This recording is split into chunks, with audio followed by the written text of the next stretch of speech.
it's never a good time to leave. And unfortunately, right before season is arguably the hardest time to leave. And so I really had a tough time saying goodbye to that team at Southeastern, and Coach Jeremy White, who helped me out a lot. He'll be taking over that beach program and kind of helping them through another change. But ultimately, like you said, this is kind of a homecoming. Coach Steve Loswick was the head beach coach here at Coastal for 5 or 6 years prior to this, 2019, I believe. And he had a great season indoor this year. They kind of fell into some hot water, and they asked him, hey, can you step in mid-season? And he wound up winning the conference regular season, winning the conference tournament, and getting named Conference Coach of the Year and Region Coach of the Year. And so they said, hey, would you stick on and stick with the indoor program? And he said yes. And kind of when he said yes to that, gave me a call and said, hey, I know this is something we didn't necessarily see coming, but the beach program would love to have you back. And so it's just one of those things that just fit too perfectly to say no to. Coach, you've only been there just barely a couple weeks. What has it been like? Is it a deja vu moment for you? I know the players that are on your roster, you actively recruited as an assistant coach at Coastal Carolina. It's got to be a familiarity, but what's it like? Is it kind of like, oh, I was just here? Yeah, it's been very easy to fit back in, right? Like you said, a lot of the athletes in the freshman class and the sophomore class I helped recruit. And then even the older group, right? It's a very special group of seniors for me and Coach Loswick. It's a group we had as a freshman / COVID freshman, and it's their final year of eligibility, and there's a pretty good number of them. So it's really fun. It's actually funny you talk about it because maybe the second day I was out here, I was sitting. We were doing a drill, and one of the players and I were talking. They're like, "It's like you were just sick for a little while," because it was such a quick turnaround. I mean, almost a year to the date from when I left Coastal last year to when I've returned this year. So it's been nice to come back. There's some new faces, the freshman class, there's some transfers.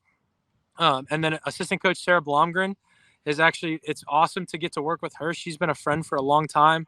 We're both South Carolina grads. And actually last year when I left, her and I talked a little bit, and she goes, well, what do you think about going to Coastal? I think that'd be a great spot for you to go to. And secretly, right, that's a very selfish call for me now because I get to work with her and get to have her on staff still. So, well, Coach, you helped establish some of the winning tradition at Coastal Carolina when you were there, but look at what this team has done over the last 5 years. Expectations are going to be high right out of the gate. 25-13 just a year ago. That's a school record for the most wins. They, of course, went to the finals of the Sun Belt. 20-win seasons in 21 and 2019. Of course, COVID shut the 2020 season down. But, Coach, this is a team with a lot of winning tradition. What is it like to take over a program that's used to winning? Yeah, it's definitely hard, right? Like you mentioned, the expectations. Like we talked about a little bit earlier, right? We have a large group of seniors, and so we're really poised for another great year, dare I say, right? It's hard to speak to what you haven't done yet, especially on an interview in the public forum where I could get all of this called back to me.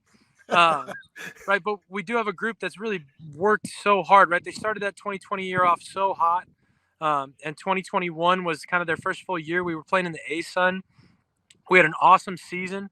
2022, you can see we actually challenged ourselves a lot with the scheduling that year, and tried to really push ourselves to be great.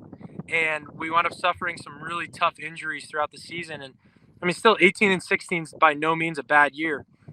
But then to see them come back last year, open the season off with a couple of really big wins over Cal Poly and the University of Washington, I think just set the tone for what this team's going to do this year. Right, we plan on being a consistent challenger and high-level competitive team, and I think you'll see that showing out this season and for the years to come. Well, it all starts February 23rd at the Jacksonville tournament, and Florida State, one of the teams that you play right out of the gate. So it is on right from the beginning, Coach, and we certainly wish you the best. But the big question, now that you're at Coastal Carolina, will you continue the Coaches on the Beach podcast with ULM head coach Michael Hobson? Are you still going to do that? Yeah. Me and Michael actually have a pretty good plan in place. We've done interviews mostly much like this, I think, long form, going for the last about year or so. In season, we're gonna kind of switch up the format, and you'll see that a little bit. But no, we're gonna keep it going. It's something him and I just have a passion for, and scheduling's always tough for that podcast, but we're gonna make it work. Tell people how they can hear it. Yeah, anywhere you listen to podcasts, right? Spotify, Apple Music.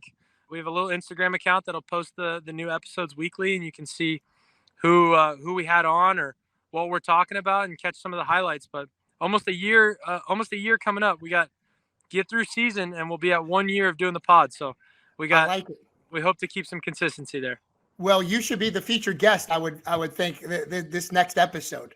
Oh, who knows? Who knows? You'll have to listen to find out, right? I like it. Well, look, we appreciate you taking time out. I know you're always busy. We're in San Antonio, Texas, recruiting this weekend. You can't be stopped. You're already recruiting. You've been there barely 2 weeks. Best of luck to you. We're all happy for you, and I know the people in Southeastern are happy for you too. And we're sad to lose you, but we're happy for you, and we're going to be keeping an eye on you all these 20-win seasons. And you got a lot to live up to, and I know you're going to be busy at work trying to do so.